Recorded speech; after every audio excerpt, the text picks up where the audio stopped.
Hello everyone.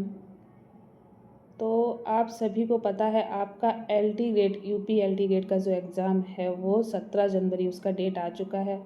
लोग तैयारी में लगे हुए हैं, पहले से भी लोग तैयारी कर रहे थे, लेकिन कुछ लोग अभी भी हैं जिन्होंने अभी तैयारी तो कर रहे हैं लेकिन उसको उतना सीरियस नहीं लिया या बिज़ी रहे। जॉब वाले लोग हैं, बहुत से ऐसे लोग हैं, तो उनके लिए कुछ स्ट्रैटेजी लेके आई हूँ कि कैसे अब जो हमारे पास लगभग 45 दिन बचे हैं उनमें कैसे हम अपनी स्टडी को, अपनी जो तैयारी है, अपनी जो प्रिपरेशन है उसको कैसे हम अच्छे से कर पाएँ, स्मार्ट तरीके से कर पाएँ, अपनी तैयारी को धार दे पाएँ, है ना।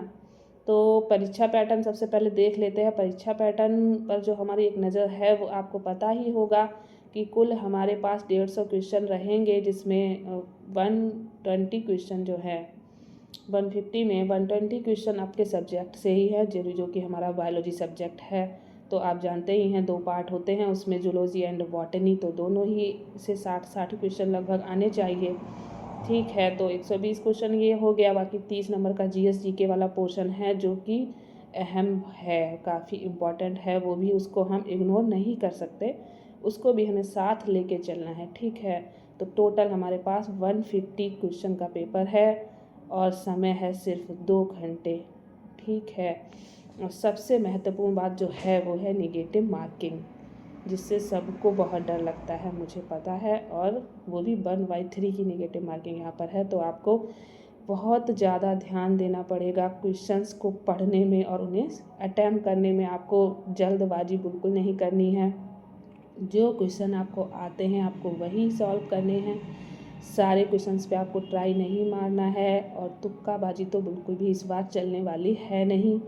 निगेटिव मार्किंग होने से यही होता है कि हम एकदम सटीक आंसर वाले पर ही जा पाएंगे। और आगे मैं आपको बताऊंगी अभी कि निगेटिव मार्किंग वाले पेपर को कैसे सॉल्व करना है, उसकी क्या स्ट्रैटेजी रहेगी, ये भी मैं आपको आगे बताऊंगी। फ़िलहाल जो हमारे पास 45 डेज़ हैं उनकी स्ट्रैटेजी हम देख लेते हैं हमको कैसे करना है। तो हमने उसको 3 फेज़ में मैंने बांटा है, फ़ेज़ 1, फ़ेज़ 2 एंड फ़ेज़ 3। तो फ़ेज़ 1 जो हमारे पास 30 दिन है उसमें हम सबसे पहले अपने सिलेबस पे ध्यान देंगे, यानी कि 80% सिलेबस तो हमें हर हाल में कवर करके ही जाना है, और कॉन्सेप्ट बिल्डिंग के साथ। ऐसा नहीं है कि हम बस ऐसे ही ऊपर ऊपर से रट्टा मार लें, नहीं तो उससे कोई काम होने वाला है नहीं, बिकॉज निगेटिव मार्किंग भी है। तो हमें कॉन्सेप्ट अपने क्लियर करने हैं, 80% सिलेबस अपना कवर कर लेना है। 1 महीने में कैसे होगा अभी आगे वो भी बताऊँगी। फ़ेज़ 2 है हमारे पास, जो लास्ट के 10 दिन बचेंगे उसमें हमने जो 30 दिन पहले 1 महीने पढ़ा था उसका पूरा संपूर्ण हम रिवीजन करेंगे। फास्ट तरीके से हम रिवीजन करेंगे, टॉपिक वाइज हम प्रैक्टिस करेंगे। उसके लिए हम प्रैक्टिस पेपर ख़रीदें, चाहे हम ऑनलाइन जो टेक्स्ट बुक वगैरह का पास बनता है और जो लेते हैं लोग, या ऑनलाइन आपने कोई कोर्स ले रखा है तो वहाँ भी आपको टॉपिक वाइज प्रैक्टिस कराते ही होंगे।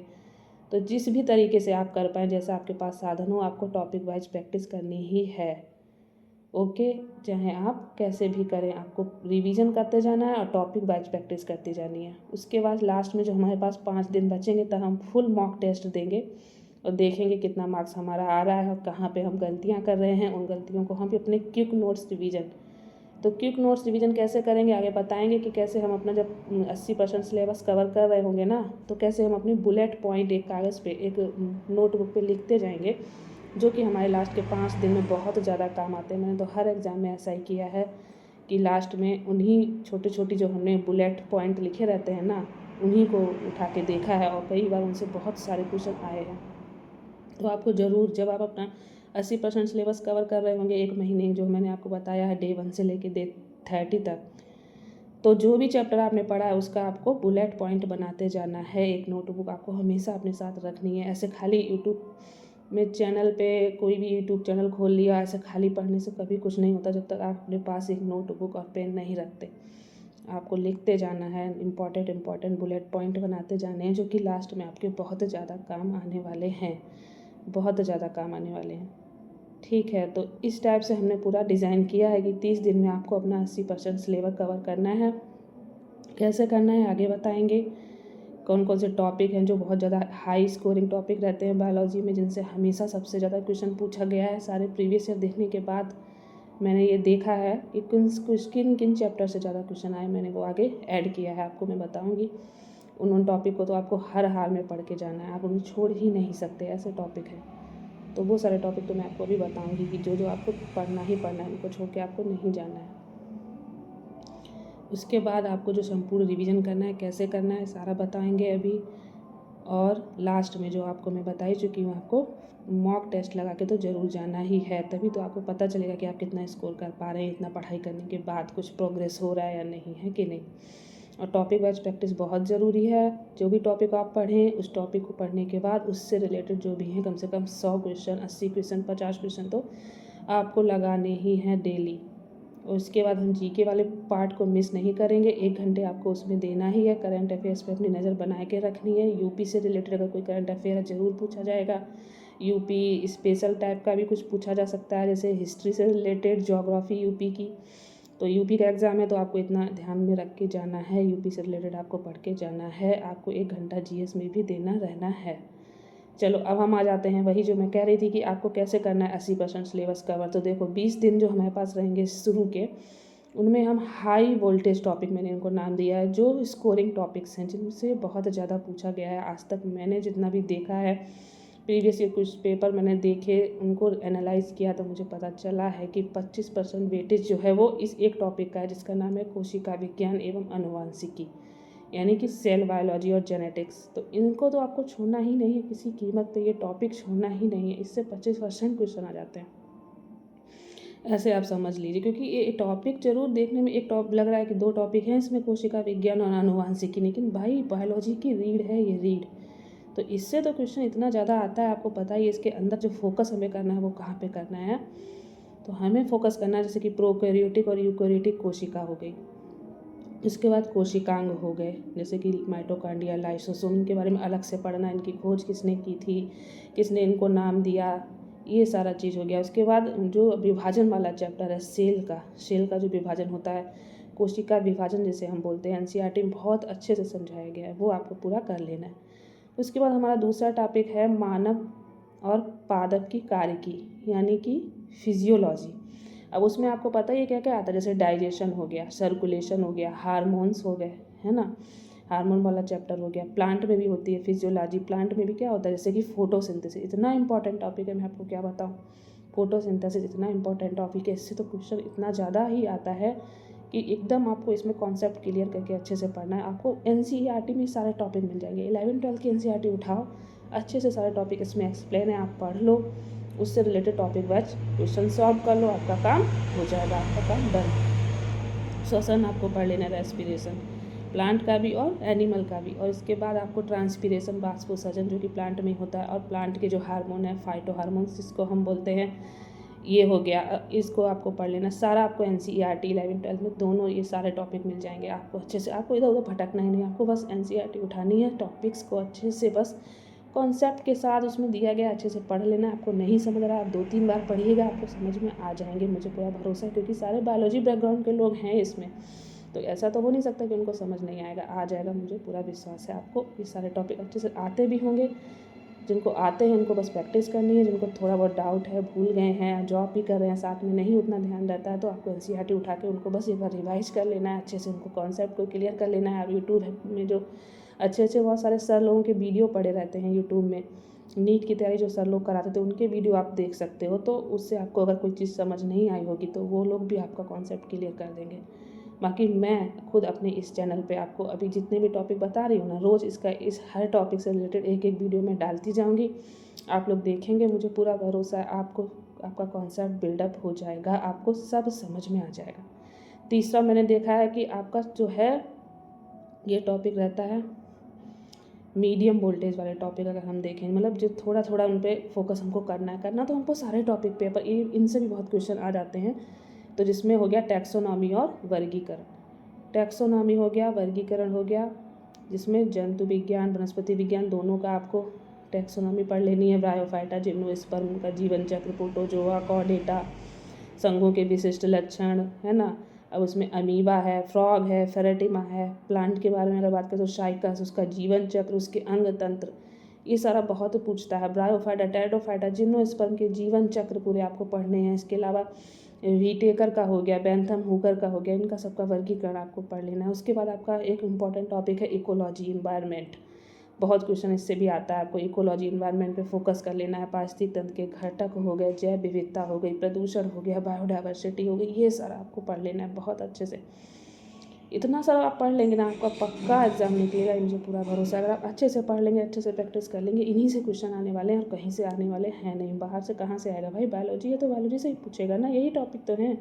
इनसे बाहर कहाँ पूछ लेगा वो? इन्हीं से पूछेगा। बस ये है कि वो घुमा घुमा के पूछता है तो हम लोग कन्फ्यूज हो जाते हैं। अगर अच्छे से पढ़ के जाएंगे, कॉन्सेप्ट क्लियर करके जाएंगे, प्रैक्टिस करके जाएंगे, हम कन्फ्यूज नहीं होंगे और हमारा क्वेश्चन सही होगा ही।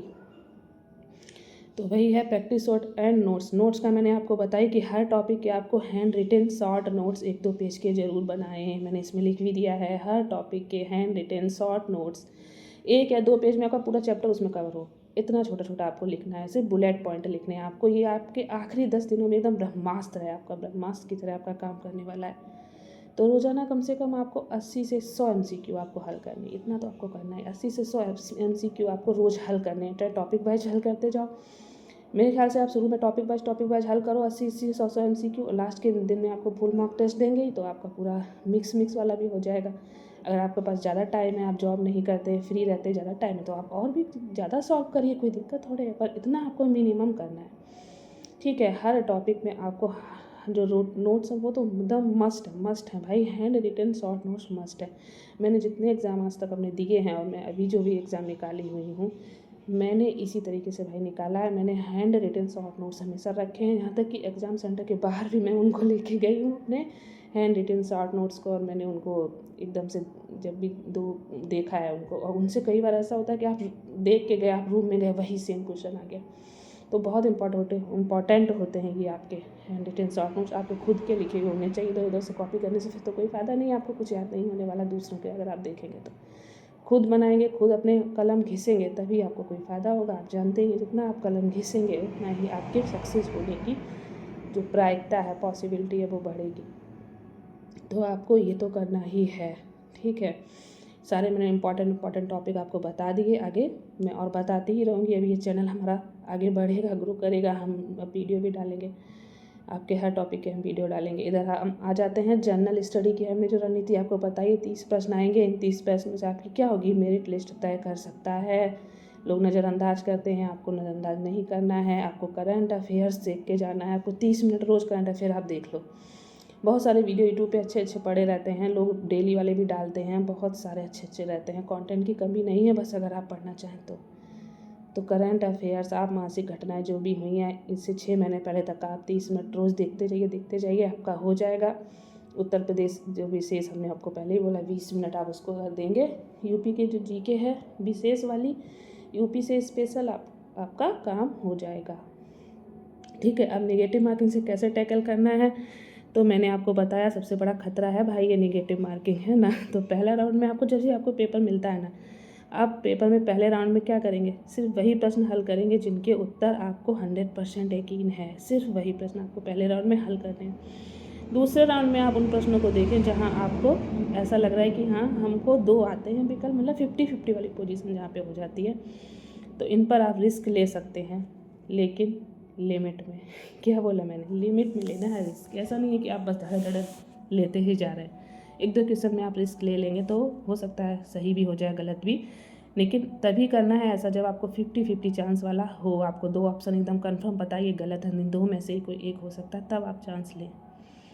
उसके बाद अगर आपको तीसरा राउंड में कोई ऐसे क्वेश्चन दिखते हैं, आपको 3 से ज़्यादा विकल्पों पर शक है, तुरंत छोड़ दो भाई उनको तो बिल्कुल भी सॉल्व नहीं करना है, नहीं अटैम्प्ट करना है आपको।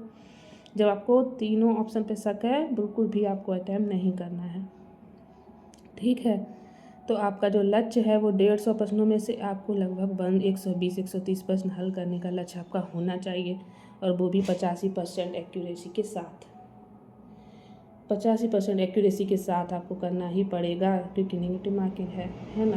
तो आप पूरा क्वेश्चन सॉल्व करके तो नहीं आ सकते, लेकिन अगर आप कॉम्पिटिशन आप देख ही रहे हैं, सीट इतना कम है, लोग इतना ज़्यादा है, एक सीट पे 700 लोग फाइट कर रहे हैं, तो आपको भाई क्वेश्चन ज़्यादा अटेम्प्ट करना है। तो मुझे पूरा भरोसा है आप कर पाएंगे, सब अच्छा हो।